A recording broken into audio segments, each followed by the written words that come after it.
그 두 개 학교가 혹시 어딘지 아세요? 네, 미국의 탑 보딩 스쿨이라고 이제 일컫는 학교 중에 바로 뉴저지에 있는 로렌스빌하고 그 다음에 이제 힐스쿨이 SSAT 또는 이 스탠다라이즈에 있는 테스트 표준 점수를 여전히 내세요라고 하는 학교고요.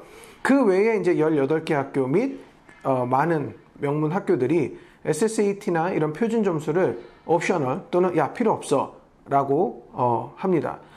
그렇죠. 그런데 이제 많은 분들, 즉 그 부모님들이 이렇게 돌아다니시면서 이제 그분들이 들은 얘기로는 없는 것보다 있는 게 좋지 않냐, 이렇게 이제 말씀을 하시는 분들이 많아요. 그래서 물론 이제 없는 것보다 있는 게 나을 수 있다라는 게 이제 한국 정서인데, 그래서 이제 제가 그 객관적인 자료를 또 들고 나왔습니다. 미들섹스 웹사이트에 이제 들어가 보면은 이 학교에서 이제 전년도에 테스트를 이제 옵셔널 정책을 갖다 펼쳤고, 이제 많은 지원자들이 이제 테스트 없이 지원을 했어요. 테스트 점수 없이. 그래서 SSAT 점수 없이 지원을 했는데, 지원자 중에서 53%의 학생들이 없었고요. 또 합격한 학생들, 합격 통보를 받은 학생들 중에서 50%가 테스트 점수가 없었습니다. 즉 옵셔널은 말 그대로 진짜 옵셔널입니다. 안 본다라는 겁니다. 근데 일부 학교들은 자, 테스트 점수는 옵셔널이지만은 테스트 점수를 안 냈을 경우에는 우린 또 다른 추천서를 원한다. 수학이나 영어가 아닌 과학이나 히스토리 쪽에서 원한다라고 하는 학교들도 있고요. 또 어떤 학교는 라이팅 샘플 해라. 그레이드드 라이팅 샘플 해라. 뭐 이런 학교들도 있었어요. 그러니까 재학 중에서 이제 썼던 라이팅 샘플 보겠다라고 하는 거예요. 그런 학교들이 있습니다. 즉, 이 성적이 없으면은 다른 부가적인 걸 내라고 하는 학교가 이제 탑 20 내에서는 이렇게 3개 학교가 있었고요. 약 3개 학교가 있었고, 나머지 학교들, 그러니까 뭐 결론적으로 보면은 한 15개 정도의 학교들은 그냥 아예 상관없다. 라고 하는 학교들이었습니다. 네. 고로, 우리 한국 부모님들이, 불안 심리 때문에, 어떻게든 옵셔널인데도 무조건 있으면, 도움이 된다. 뭐 어떤 부분에서는 맞는 말이기도 하지만 이런 객관적인 오피셜한 자료를 토대로 보면 결론적인 답은 제 생각엔 학생이 준비하는 현재 상황과 주어진 시간 대비 어떤 부분이 더 우선순위가 돼야 될지를 잘 판단을 해야 된다. 그렇죠. 굉장히 중요한 것 같아요. 좋은 말씀 하셨는데 이제 사실 이제 우리가 그 1월 15일이 이제 주 데드라인이거든요. 그러면 이제 학생이 한정된 시간이 있지 않습니까? 이 한정된 시간에 최선을 다해야 되잖아요.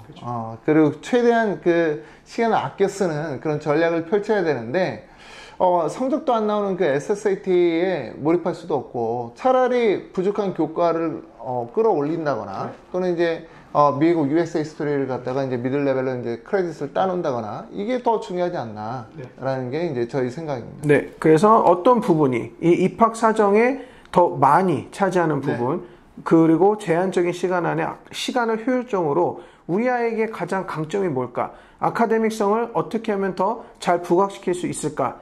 네. 이런 부분은 사실 저희 전문가와 함께 우리 각 학생의 개개인의 환경과 상황이 다 다르기 때문에 우리 아이에게 맞춰서 플랜을 짜고 그대로 잘 실행에 옮겨야 가장 좋은 결과를 받을 수 있다라는 부분을 다시 한번 말씀드리고 싶습니다. 자, 다음으로 넘어가서요. 중요한 부분 중에 하나입니다. 그래서 이제 진행을 하다 보면 이제 필요한 것 중에 또 다음 부분은 바로 추천서입니다. 그래서 뭐 다들 우리 시청자분들도 이미 아시겠지만 미국 보딩스쿨에서 추천서가 사실 하는 역할은 생각보다 큽니다. 그래서 우리 지원자, 애플리컨트 학생을 잘 알고 그리고 잘 어필할 수 있는 기회 중에 하나가 바로 추천서인데요. 이 추천서는 대부분의 학교들이 현재 재학 중인 학교의 카운셀러나 아니면 영어 선생님, 수학 선생님 이렇게 이제 3개를 요구를 하고요. 학교에 따라서는 뭐 퍼스널적으로 나를 잘 나타내 줄 수 있는, 우리 학생을 잘 나타내 줄 수 있는 그런 추천서를 4번째 추천서를 요구하는 경우도 있고, 또 이제 먼저 말씀드렸듯이 SSAT가 옵셔널인 경우에는 이제 네 번째 추천서를 또 요구하는 경우도 있습니다. 자, 그 탑 보딩을 이제 지원을 하는 학생들 중에서는 이게 인맥 중에서 뭐 이 학교를 졸업을 해서 크게 잘된 분이 계시고, 또는 이 학교를 졸업을 해서 뭐 계속 도네이션을 갖다 하시는 분이 계시는데, 그분 추천서를 내는 건 어떠냐라고 이제 많이 묻습니다. 당연히 좋은 거죠. 당연히 좋은 거고, 그 분과 학생과의 관계가 좀 밀접할수록 더 좋습니다. 그래서 미국 학교에서는 인터내셔널 학생을 웬만하면 이렇게 패밀리적으로 구성하려고 해요. 그래서 그 분이 좀 그 학교에 영향력이 있거나 그 학교에서 좋은 과정을 거쳐서 명문대학으로 갔을 경우에는 굉장히 좋은 내용이니까 꼭 퍼스널 리코멘데이션을 요구하시고 또 좋게 받아서 제출하는 게 좋습니다. 네. 다음은 이제 에세이입니다. 그래서 이제 학생이 이제 보통 자소서라고도 많이 표현을 하는데, 메인 에세이가 있는데, 기본적으로 이제 에세이오나 또는 이제 게이트웨이 해서 이제 이런 공통 애플리케이션의 그 플랫폼을 통해서 지원할 경우 이 공통 에세이가 있습니다. 그래서 공통 에세이의 이제 토픽에 맞춰서 써서 이제 제출하면 되고요. 지원하는 학교에 따라서는 이제 supplementary essay라 그래서 각 학교에서 요구하는 그 각 학교의 에세이가 있습니다. 또는 이제 프로젝트나 어사이먼트가 있습니다. 그래서 이제 그런 부분까지 내가 지원하는 학교가 supplementary essay, 보통 이제 supplementary essay라고 하는데, 그 에세이를 이제 요구하는 학교인지, 또 요구한다면 이제 어떤 식의 에세이를 써야 되는지, 또는 어사이먼트나 아니면은 이제 다른 과제가 따로 주어진다라고 하면은 이제 그 부분을 해서 제출을 하셔야 되고요. 아니면은 학생의 이제 포부, 뭐 지원 동기, 뭐 여러 가지 부분을 사실 녹여서 잘 표현할 수 있는 기회이기 때문에 이 기회를 잘 살리셔야 되는 부분도 포인트 중에 하나입니다. 많은 분들이 이제 저희한테 이제 묻죠. SSAT가 옵션이면 이 학생이 어떻게 알고 뽑겠냐, 학교에서 이 학생의 어떤 학업적인 수준이나 이런 것들을 어떻게 알고 뽑겠냐.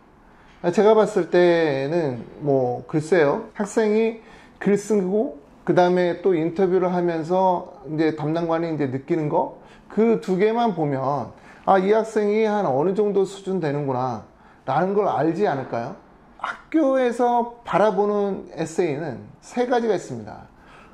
SAO에서 쓰는 그 어플리케이션 에세이하고, 그리고 SSAT 시험 볼 때 쓰는 에세이, 그리고 그레이드 에세이, 또는 인터뷰할 때 야, 너 좀 써봐 이렇게 얘기하기도 합니다. 이 네 가지 또는 세 가지를 공통적으로 보고요. 이 중에서 특별하게 어플리케이션 에세이가 뭐 누가 대리로 써서 굉장히 내용이 다르다, 그럼 그 학생은 탈락이에요. 그래서 가급적이면 어플리케이션 에세이를 건들지 않는 게 좋습니다. 우리도 그렇잖아요. 어떤 학생이 지원을 했는데 그 학생 글 쓴 거 딱 A 내용, B 내용, C 내용을 보는데 완전 A 내용이 뭐 전혀 다른 사람이 썼다라는 거는 글을 읽어보면 사람이면 어느 정도 알 수 있으니까. 그래서 이거를 대리로 쓰지 말아야 되고요. 첨삭은 최소화해야 됩니다. 그리고 학교에서 그레이드 에세이는 사실 국제학교 같은 경우는 해주는 경우가 있는데, 우리나라 역삼 중학교나 아니면 청담중학교나 이런 곳에서 해줄 리가 만무하죠, 사실. 그래서 이 부분 같은 경우에는 어떻게 하느냐, 저희한테 전화 주시면 됩니다. 저희가 어떻게 하는지 다 안내 드리니까요. 그래서 저희는 학생을 먼저 훈련을 시켜요. 지금서부터 훈련시키거나 아니면 여름방학서부터 지금 훈련된 학생들도 있는데, 이렇게 글 쓰는 걸 계속 훈련을 시켜야 됩니다. 콩코드 아카데미라고 하는 학교 같은 경우에는 SSAT 제출하지 않는 학생은 특별하게 에세이를 제출해라 라는 말을 해요. 그만큼 에세이가 이제 굉장히 중요한 겁니다. 그래서 여러분들이 꼭 놓치지 말아야 될 부분, 에세이입니다. 네. 다음은 이제 extracurricular라고 해서 이제 한 부분이 있는데, 이 부분은 보통 과외 활동에 대한 증빙입니다. 대부분 이제 미국 보딩스쿨 같은 경우는 이제 스포츠에 관련된 속칭 공부반, 운동반이라고 하는 이 미국 학업 생활이 있는데, 이 스포츠 활동이라든가 또는 그 외적으로 내가 학교에서 무슨 이제 임원을 한다든가 아니면 클럽 활동을 한다든가 이 모든 것들을 이제 기입을 하고 그에 대한 증빙 서류를 제출을 해야 됩니다. 최근에는 이제 아무래도 이제 온라인이나 이런 너튜브라고 그래야 되나요? 네. 이 유튜브나 이런 온라인 매개체들이 너무 잘 발달되어 있기 때문에 이 부분을 또 어떻게 제출해야 되는지도 저에게 연락 주시면 제가 상세하게 안내해 드리겠습니다. 그리고 자기 SNS 계정 관리를 잘 해야 됩니다. 이게 힌트예요. 네. 네. 그래서 과외 활동도 기입을 하고 그거에 대한 증빙 자료를 제출해야 된다라는 부분입니다. 사실은 이제 여기까지가 대부분의 이제 공통적으로 보딩스쿨을 지원할 때 필요한 서류나 어드미션에 관련된 요소들이었고요. SSAT 사이팅 이제 SAO 플랫폼을 사용할 경우에는 Character Skills Snapshot이라는 그 학생의 성향, 그 다음에 성격 이런 부분들을 이제 판단할 수 있는 그런 설문조사식의 테스트가 있는데요. 이 부분은 사실 학교마다 요구하는 곳이 있고 요구하지 않는 곳이 있습니다. 만약에 이제 요구하는 곳이라면은 그 SAO 플랫폼 안에서 비용을 이제 주고 소정의 이제 비용을 주고 이제 신청해서 볼 수가 있고요. 시간은 약 한 20분 정도이고 회복력이라든가 뭐 개방성, 책임감, 팀워크, 그리고 사회성, 자기 조절, 그리고 이제 지적 호기심, 그리고 적극성. 이렇게 이제 8가지의 영역을 고루 판단을 해서요. 이 한 장의 성적 표식으로 이렇게 수치상으로 이제 나와 있고 이 부분이 이제 지원하는 학교, 당연히 이제 이걸 요구하는 학교겠죠. 그 학교에 이제 제출이 자동으로 이제 발송이 돼서 그 부분도 이제 학교 입학사정관이 이제 판단해서 이 학생은 어떤 성격과 어떤 성품 그리고 어떤 캐릭터를 가지고 있는 학생이다라고 이제 판단을 해서 그 입학사정에 이제 평가를 하게 됩니다. 자, 이렇게 저희가 오늘은 서류 준비에 관련해서 이제 안내를 해드렸고요. 이제 남은 것은 이제 또 인터뷰라고 하는 부분들도 있습니다. 저희가 다음 시간에는 또 인터뷰에 대해서 또 어떻게 준비해야 되는지에 대해서 안내 드릴 거고요. 오늘 이렇게 시청해 주셔서 감사드립니다. 네, 감사합니다.